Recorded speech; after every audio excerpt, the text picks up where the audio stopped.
I do political fundraising. I work with women candidates to help them raise money.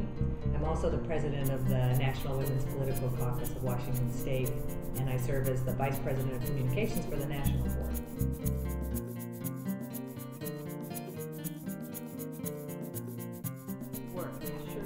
So I am a Seattle City Council member. There are 9 Seattle City Council members, and we do function, some cities are a little different in how they do this, but we function as the legislative branch of the government in Seattle. There's also an executive branch, there's a mayor, and there's a judicial branch, there's the municipal courts.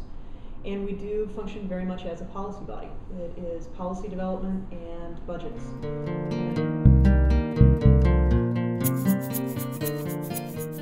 Overall, in terms of leadership, I try to demonstrate. I try to. I don't know that role model is really the best term because that gets used a lot. But I try to do my homework. I try to participate and lead in discussions through cogent questions and being specific about what I would like to see happen. And I also struggle with.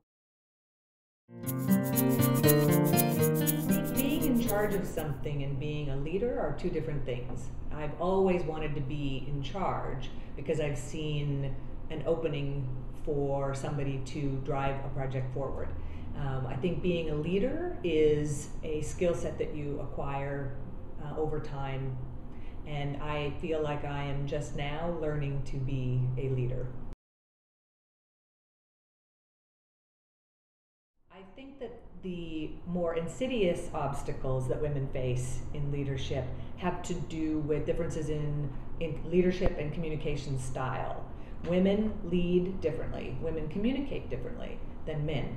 And I think that it can create misunderstandings in the workplace. For instance, I used to work at a company where my manager felt that women's collaboration, when we got together to talk about an issue, how to do something, brainstorming, his interpretation of that was that we didn't know what the right answer was, and we were trying to solve the problem.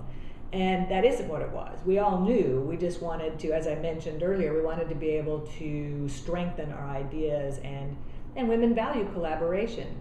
So I think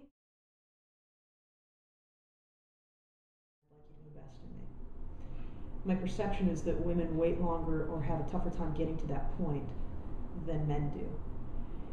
I also see a lot of my colleagues, a lot of acquaintances and friends who I've grown up with in Seattle since leaving the University of Washington, who have a lot of women who have simply made other decisions and said, you know, I can actually have a lot more power doing what I want to do to affect my goals, and I can have the life outside of the spotlight of the blogs by not running for office, by staying in the legal realm, by staying in the business realm, by owning their own business. And that's both good that they recognize that was the decision that was right for them, and yet for some of them I really feel like they would have been great public servants as well by being elected. There are some difficulties around the transparency of social media. One is that it's a different kind of dialogue that you're having with your members, your audience, the people that come to your Facebook page. You're no longer communicating out about what the organization does, but you're having a dialogue with people, and they are answering you, and they're posting their opinions.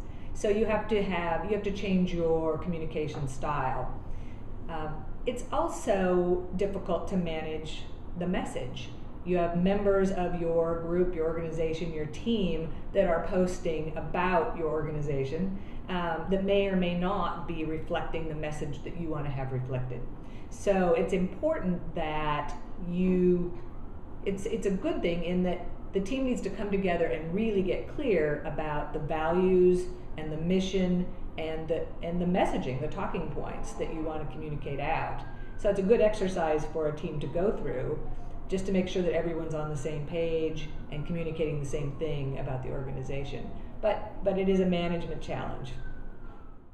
It ends up being such a complicated question because in the digital age, the immediacy of information is what is both attractive and great for us as a population overall, and it is incredibly challenging to figure out how do you provide information to people still in a way that's useful?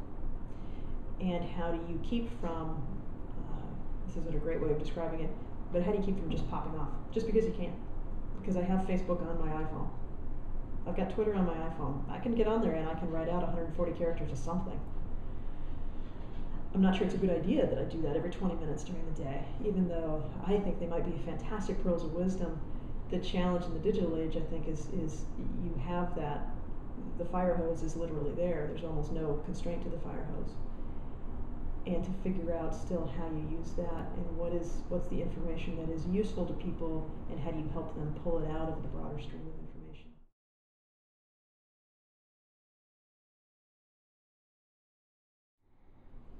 Well, for me, authentic leadership is walking the talk and doing the work that you expect your team to do. In the Women's Political Caucus, for instance, it's very easy to say that you support women's leadership, that you support getting more women elected. But when the rubber hits the road and there's a candidate who is a woman versus a candidate who is a man, it's sometimes very difficult for our members in the leadership to really make that commitment to the mission of the organization at a higher level and support a candidate, a woman candidate.